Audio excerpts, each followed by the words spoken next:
Dear students, we have come back in our class with a special topic from which you will be able to understand about the active-passive correspondence, the basic conception of active-passive correspondence. ভয়েসটা পরিপূর্ণভাবে শেখার আগে এই ভয়েসের যে basic রুলগুলো আছে সেগুলোকে আমাদেরকে ডাইজেস্ট করতে হবে। তা আজকে বেসিক কনসেপশনটা আমি তোমাদেরকে দিতে চাই ভয়েস চেঞ্জ সম্বন্ধে। Voice in English grammar is an important thing from which we can understand who performs the action and who receives the action. The person who performs the action or the thing which performs the action is called doer, that is subject. তাহলে subject হচ্ছে কি, যে ব্যক্তি বা যে বস্তু নিজে কাজ করে, অর্থাৎ ডোয়ার। In English grammar there are of two kinds of voices which are active and passive. But what is the identity of active voice? What is the identity of passive voice? These are the two questions. Subject যদি ডোয়ার হয় তাহলে সেটা active voice হবে, subject যদি receiver হয় তাহলে সেটা passive voice হবে। তাহলে voice in English grammar acquaints us with two important grammatical terms which are doer and receiver. You will have to detect the identity of the doer and the receiver to understand when the voice is active, when the voice is passive. তাহলে আমরা এটাকে একটা উদাহরণ নিয়ে আলোচনা করি। এই সেন্টেন্সটা I study English at home, প্রথম হচ্ছে subject I, because the subject is doer, the subject performs the role of doer, then the verb is placed. তোমাকে জানতে হবে এই যে ভার্বটা, এটা হচ্ছে একটা মেইন জিনিস, and you should remember a verb is the heart of a sentence. A sentence without a verb becomes dead. You should remember. তাহলে তোমাকে ভার্বটার কাইন্ডসটা, ধরনটা, কীরকম টেন্সে আছে ভার্বটা, what kind of tense, you will have to identify this. তাহলে ভার্বটা কোন টেন্সে আছে? ভার্বটা আমরা দেখছি সিম্পল প্রেজেন্ট টেন্সে আছে। আই স্টাডি, স্টাডিটা হচ্ছে প্রেজেন্ট টেন্স, সিম্পল প্রেজেন্ট টেন্সে আছে, that is present indefinite tense. আর অবজেক্ট কোনটা? What do I study? English. তাহলে English receives the action flow done by the subject, তাহলে ইংলিশ হচ্ছে অবজেক্ট। আর rest part of the clause at night which is identified as time adverbial. তাহলে তোমরা এই সেন্টেন্সটা প্রত্যেকটা মেম্বারগুলোকে চিনতে পারলে এবং তাদের গ্রামাটিক্যাল ফাংশন বা রোল বুঝতে পারলে। I subject, study, verb in the present indefinite tense, English object, R at night এটা হচ্ছে কি, rest part of the clause, and this is time adverb। এটা তোমরা বুঝলে। তাহলে অ্যাক্টিভ ভয়েস এটা, কেন এটাকে অ্যাক্টিভ ভয়েস বলছি? I study English at home, because subject is I that performs the role of doer, so this is active voice. আমরা এই অ্যাক্টিভ ভয়েসের যে ক্লজটা, যে সেন্টেন্সটা, সেটাকে একটা আমরা ডায়াগ্রামের মধ্যে দেখাতে পারি। প্রথমে দেখো সাবজেক্ট, অ্যাক্টিভ সাবজেক্ট যেটা হলো আই বসালাম, তারপরে দ্বিতীয় ঘরের মধ্যে দেখো যেটা হচ্ছে স্টাডি, ভার্ব, এবং mention the tense of the verb, ভার্বের যে কোন টেন্সে আছে সেটা তুমি উল্লেখ করো, this is present indefinite tense. Next object, object is placed in the another part, object is placed. তাহলে প্রথম সাবজেক্ট, তারপর ভার্ব, তারপর অবজেক্ট, আর rest part of the clause which is related to time adverb is at night, সেটাকে আমরা বাকি অংশটা বসিয়ে দিলাম একটা ঘরে। এইভাবে আমরা চারটে ঘর পেলাম, একটা সাবজেক্টের ঘর, একটা ভার্বের ঘর, আর একটা অবজেক্টের ঘর, আর একটা পেলাম কি rest part of the clause.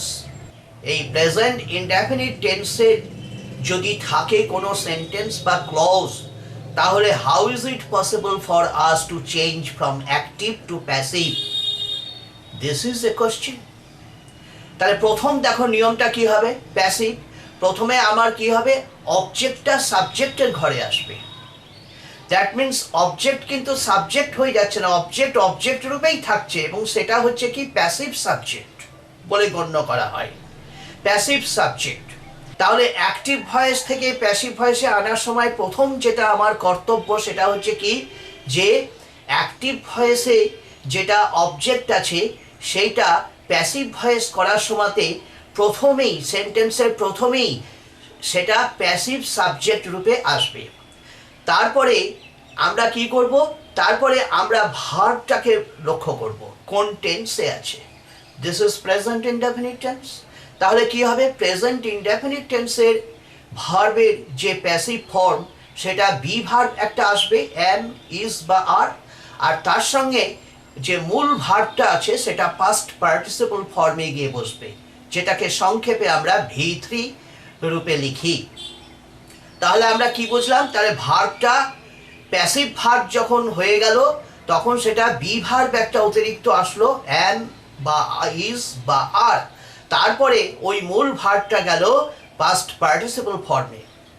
তারপরে যে তৃতীয় ঘরটাই দেখো, তৃতীয় যে ঘরটা, সেই ঘরে অ্যাক্টিভ ভয়েসের যে সাবজেক্টটা ছিল, অ্যাক্টিভ সাবজেক্ট, সেইটা কিন্তু প্যাসিভ এজেন্ট রূপে আসলো একটা বাই প্রিপোজিশন নিয়ে, বাই প্লাস প্যাসিভ এজেন্ট।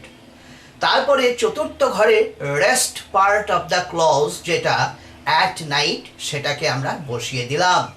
তাহলে এইভাবে আমরা প্যাসিভ স্ট্রাকচারটা কি পেলাম, English is studied by me at night.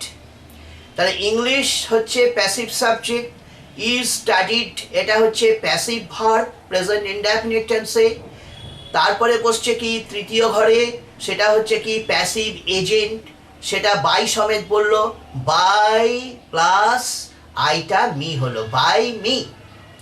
তাহলে মিটা কি রিয়েলি অবজেক্ট? না না, ওটা কিন্তু মানে ডোয়ারের রোলটাও সম্পন্ন করছে। It still completes the role of doer in spite of the change, মানে পরিবর্তন সত্ত্বেও কিন্তু সাবজেক্ট যখন অবজেক্টের জায়গায় গিয়ে বসলো, প্যাসিভ এজেন্ট হলো, বা অ্যাক্টিভ ভয়েসের অ্যাক্টিভ অবজেক্টটা যখন প্যাসিভ সাবজেক্ট রূপে এলো, তখন কিন্তু স্ট্রাকচারালি পজিশনের দিক দিয়ে চেঞ্জ হচ্ছে, এটা একটা গঠনগত পরিবর্তন হচ্ছে, কিন্তু তাদের যে ডোয়ার বা রিসিভার যে ফাংশনটা সেটা কিন্তু তারা হারাচ্ছে না, এটা কিন্তু মনে রেখো।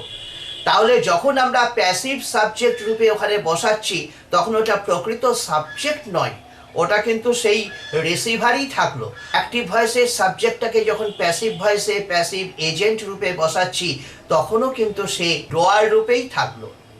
তাহলে প্যাসিভ সাবজেক্ট সবসময় হচ্ছে কি রিসিভার, আর প্যাসিভ এজেন্ট যেটা সেটা হচ্ছে ডোয়ার। তা অনেক সময় কি হয় যে এই প্যাসিভ ভয়েস করার ফলে তখন ওই এজেন্টের ইম্পর্টেন্সিটা কমে যায়।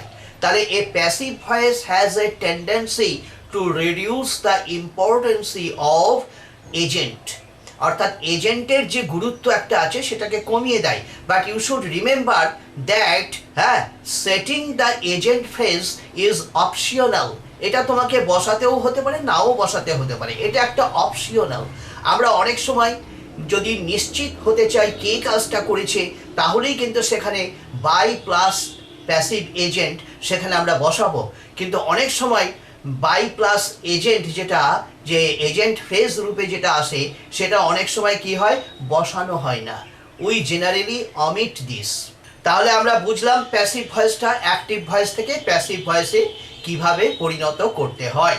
তাহলে প্রথম হচ্ছে প্যাসিভ ভয়েসে বলছি, প্রথম হচ্ছে প্যাসিভ সাবজেক্ট, তারপরে দ্বিতীয় হচ্ছে কি যে be verb am is are, তারপরে তৃতীয় হচ্ছে কি পিপি ফর্ম, অর্থাৎ past participle form of the main verb, যেটা V3 রূপে লেখা হয়। তারপরে কি হচ্ছে, তারপরে হচ্ছে কি যেটা অ্যাক্টিভ ভয়েসের সাবজেক্ট প্যাসিভ এজেন্ট রূপে লেখা হলো। তারপরে rest part of the clause mention করা হলো। এইভাবে আমরা অ্যাক্টিভ ভয়েস থেকে প্যাসিভ ভয়েসের পরিবর্তন করতে পারি। তাহলে ছকটা তোমরা ভালো করে দেখে নাও, বাড়িতে ওই রকমভাবে স্টাডি করবে। তবে একটা জিনিস মনে রাখবে, যদি ভার্বের দুটো অবজেক্ট থাকে তাহলে সেক্ষেত্রে তোমরা কি করবে। যেমন ধরো he gave me a pen, এখানে কাকে কলম দিয়েছিল? সে আমাকে। সে আমাকে কি দিয়েছিল? কলম। তাহলে if you question with whom, the answer you get is indirect object which is animated. But if you question with what, the answer you get is direct object which is normally inanimated. এইটা তোমরা মনে রাখবা। তাহলে direct object আর indirect object দুটো অবজেক্টেরও থাকতে পারে ভার্বের। তাহলে সেই ক্ষেত্রে প্যাসিভ ভয়েসটা কীরকম করে করবে, যে ওই যে কোনো একটা অবজেক্টকে সাবজেক্টের জায়গায় নিয়ে আসবে, যেটা প্যাসিভ সাবজেক্ট বললাম, সেখানে নিয়ে আসলে তাহলে যে অবজেক্টটা পড়ে থাকলো, সেই পড়ে থাকা যে অবজেক্টটা প্যাসিভ ভয়েসে, সেইটাকে ইনডাইরেক্ট হোক বা ডাইরেক্ট হোক যাই হোক না কেন, সেটাকে আমরা রিটেন্ড অবজেক্ট বলি। এই ইংলিশ গ্রামারে একটা রিটেন্ড অবজেক্ট প্যাসিভ ভয়েসেই যেটা থাকে সেটা উল্লেখ করা হয়। If the verbs have to different objects, what should we do? What should we do in the case of changing from active to passive construction? তাহলে কিভাবে হবে? তাহলে প্রথমে যে কোনো একটা অবজেক্টকে প্যাসিভ সাবজেক্ট রূপে বসালে, ধরো এখানে he gave me a pen, তাহলে আমি এ পেনটাকে আগে নিয়ে আসলাম প্যাসিভ সাবজেক্ট রূপে, হি গেভ। এবার দেখো গেভ, তখন আমাকে দেখতে হবে ভার্বটা কোন টেন্সে আছে। এটা কিন্তু পাস্ট ইনডেফিনিট টেন্সে আছে, গেভ ভার্ব, গিভের পাস্ট টেন্স গেভ। তাহলে এটা V2 ফর্মে আছে। তাহলে নিয়মটা কি হবে, তখন বি ভার্বটা ওয়াজ বা ওয়্যার রূপে আসবে, তখন বসাবে কি ওয়াজ। তাহলে এ পেন প্রথমে লিখলাম প্যাসিভ সাবজেক্ট, তারপরে ওয়াজ, তারপরে V3, অর্থাৎ ভার্বটা পাস্ট পার্টিসিপল ফর্মে যাবে, যেটা হচ্ছে গিভ, গেভ, গিভেন। তাহলে a pen was given, a pen was given. এবার পড়ে থাকলো কি ইনডাইরেক্ট অবজেক্ট মি, যেটাকে আমরা রিটেন্ড অবজেক্ট বলি। কিন্তু ইনডাইরেক্ট অবজেক্ট যদি রিটেন্ড অবজেক্ট হয় তাহলে তার আগে কিন্তু একটা টু বসাতে হয়। তাহলে কি বসবে? To me, to me. এবার এজেন্ট ফ্রেজ উল্লেখ করতে হবে তারপরে, যে বাই, হেটা হিম হয়ে গেল, এটা প্যাসিভ এজেন্ট, বাই হিম। বাই হিমটাকে বলে এজেন্ট ফ্রেজ, এটা হচ্ছে দিস ইজ অপশনাল, এটাকে বলে প্যাসিভ এজেন্ট। তারপরে rest part of the clause যদি থাকে সেই ঘরে বসিয়ে দেবে।